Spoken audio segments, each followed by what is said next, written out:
We lined up at the start of the exit and then we placed our bags in a row to be sprayed. Each person was handed a snack box and the process of disinfecting bags started. Hey everybody, it's Joey here, and tomorrow we're gonna travel back from the UK to Malaysia during this coronavirus period. So we got our luggage here. Let's see how the entire process is like. Bring it on. Okay, now it's 5:49 AM. So trains are not running, so the only way to get to Cardiff Central is using the bus. And there comes our bus. So we're on the bus now. The majority of the bus is empty. So there we go.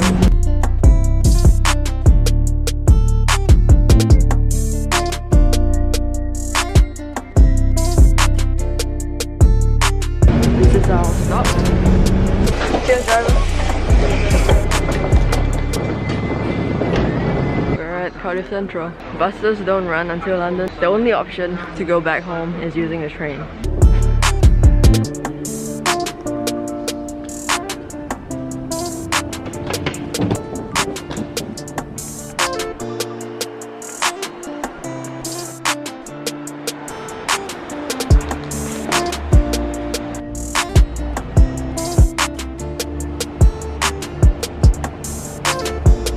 Coronavirus, the toilets are closed currently, and also they have yellow and black tape all over the chairs so that you only can sit one person at a time.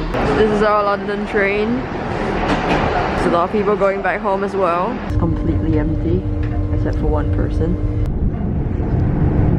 Okay people, we're currently in Paddington Station, but we're gonna change the trains to Heathrow. It's very empty as well.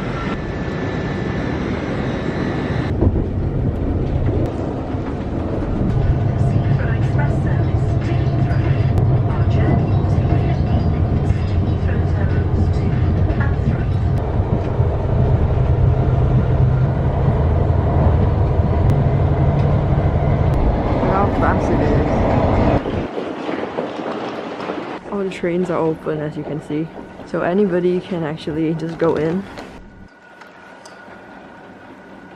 So we've arrived in departures. We are gonna go in, but I think there will be a boarding check first. We can go into the terminal. So now waiting to get the boarding pass.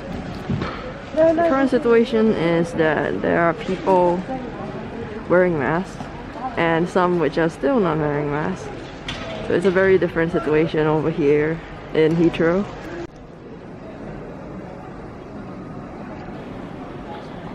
So everybody's masking. So we just finished security, as you can see behind me. It's all okay.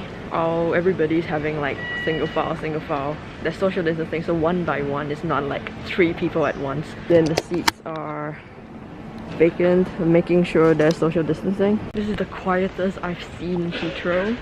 Everything is closed. So usually the shops over there will be open. None of it is open. All the shops over there are closed. Everything's closed. And down there is just all passengers. Tiny small amount of passengers just waiting for their flights. But nothing is open except the pharmacy. So there's a social distancing system in the pharmacy. This is funny. There's only about 15 flights since 1 o'clock. Okay, we are in, and this is our flight. Qatar. The reason we're choosing Qatar is because our Singapore Airlines, Singapore airport is not letting any passengers transit. Doha is still available, so Qatar is still okay transit and stuff like that, so that's why we're using Qatar. And the thing is, everybody is kind of ready, and there's still actually a lot of people on the flight, so that is very interesting. I think it's really cool we're all practicing social distancing, so like everybody's having a gap between them, so it's really cool. Wow, that's just cool. That's nice. I think this is the cool thing. There's a space in between each of the things. Everybody's like 2 by 2, and my seat is over there. So that was interesting. I'm in the middle, so I doubt there's anybody on either side. And more people just coming. But I think I'll be alone here, most likely. So food is served. Yeah, everybody's wearing suits.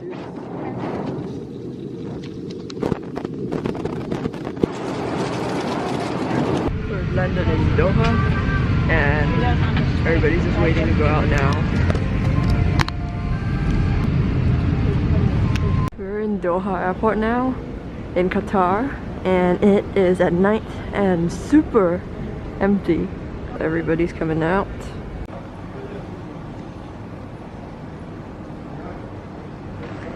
This is supposed to be the big duty-free area of Doha.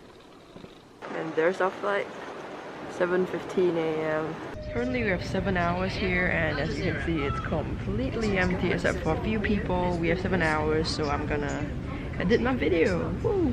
Okay, from this point onwards I'll be voiceovering. I had 7 hours to kill, so I decided to watch America's Graduate Together live stream, as I don't know if I would have a graduation or not.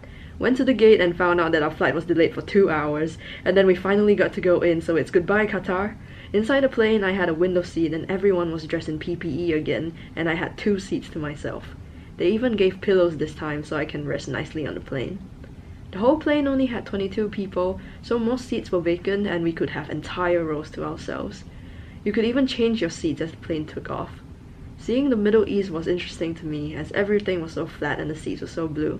On the plane, they served us breakfast, gave us a pack with comfort socks, a toothbrush, earplugs, and an eye mask, and even lip balm. I had breakfast while watching Spider-Man, and because I had 3 rows to myself, I decided to lie down the entire row. When I woke up, there was a Kit Kat and some chips waiting for me, and soon they came and sprayed the entire aircraft. It was time to land. We were finally back in KL. We have just landed at Kuala Lumpur's International Airport, where the local time is 40 minutes past 9 in the evening, and the outside temperature is 26 degrees Celsius. For your safety, please remain seated with your seatbelt fastened until the seatbelt sign has been turned off. Afterwards, we got our bags and walked out with the air attendants still in PPE. Everyone in KL had a mask. We needed to line up because this was the start of our health check for COVID. Each flight formed one line, with the ones coming from Doha in the middle. There was a police in front of each line maintaining our organization, and we were mostly students coming from countries around the world. Soon, it was our line, so we followed the police officer to wherever she's leading us. We passed by all the closed shops in Kuala Lumpur International Airport and we were heading to the trains. There's a police officer who told us to line up in single file and have a distance from each other. When it's our turn, we walked and went towards the bus area where we could see ourselves walking past. So it was indeed a bus, bringing us towards another airport terminal. In the bus, social distancing measures were taken as well and everyone stood in the box. We went down and we were at the international arrivals area. Then, we walked towards the immigration clearance and then through a thermal camera. There were lots of flights coming in from a lot of places, but mostly from the Asia Pacific. We needed to queue up to fill up the form. This says a COVID test will be done for everyone coming to KLIA, and if you're from East Malaysia, you cannot leave the airport building and have to transit in 24 hours. There were a lot of other signs and I finally got my form where I have to fill up general information and whether I have symptoms. After filling up our form, we had to line up to undergo a test for COVID-19. This sign says if you have symptoms, you have to tell the health ministry, and if you've been to mass gatherings and chronic illnesses, you have to declare. At the counter, I had to fill up 2 forms, and there was a table for daily monitoring, which I have to do in my 14 days here. It also says all the details I have to do under home surveillance, so I waited for my turn to be called. After a smooth immigration, I was handed some quarantine guidelines and we filled another form to be handled into the National Disaster Management Agency of Malaysia. So we are now waiting for the bus to bring us to our quarantine area. And we got a whole list of what to do, what to not do. And if we have any symptoms, we have to report. Just waiting for the bus.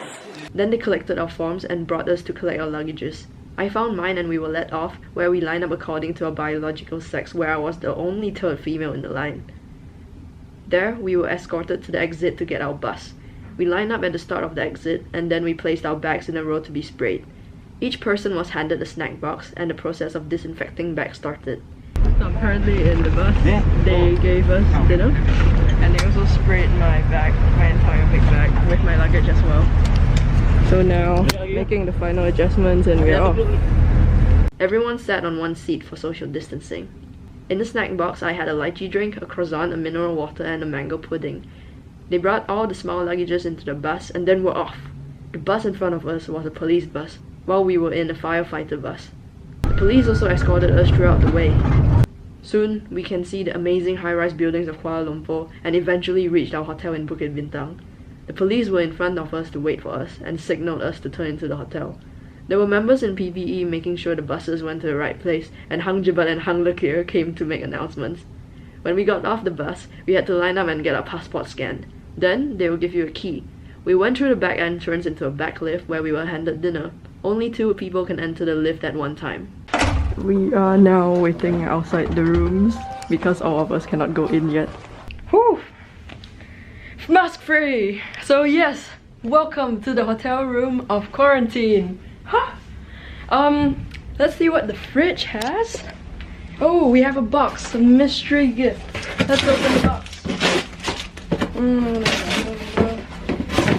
Multitudes of water. But we have a lot of different teas. Our bathroom, hello. So we've got lots of shampoo, body wash, bar soaps and conditioners, toothbrushes and toothpaste, shower caps, lots of tissue and toilet paper. We've got a shower and a bathtub, but it differs among hotels. And in the wardrobe, we have an iron and ironing board, as well as a bathrobe and some house slippers. There is a queen-size bed, we have a table, a mirror, and some amazingly stunning views. Oh, classic KL view, look at these. Usually the streets are packed, but now it ain't. It's not a Twin Tower, right? I don't think it is Twin Tower, I think. Okay. Anyways, views guys. Views for days. We are in the city again! Woo! It's 2:22 a.m. now. And we've got our dinner. We've got soya milk. Got an apple. And it's a simple dinner because we came back at like 1 and we got a tuna sandwich. So wow, after traveling so long, I'm finally here.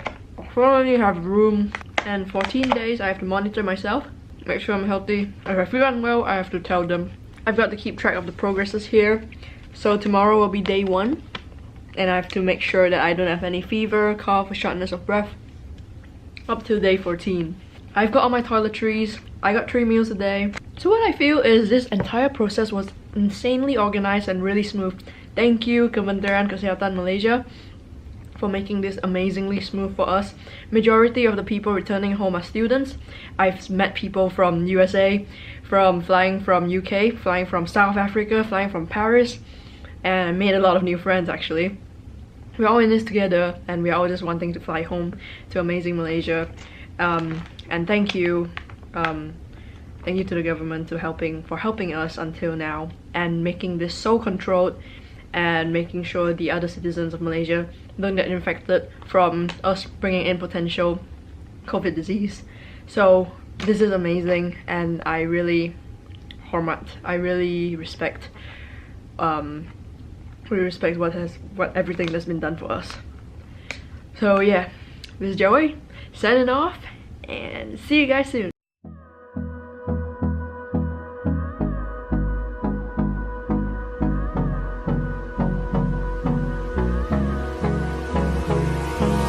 Hold me close till I get up. Time is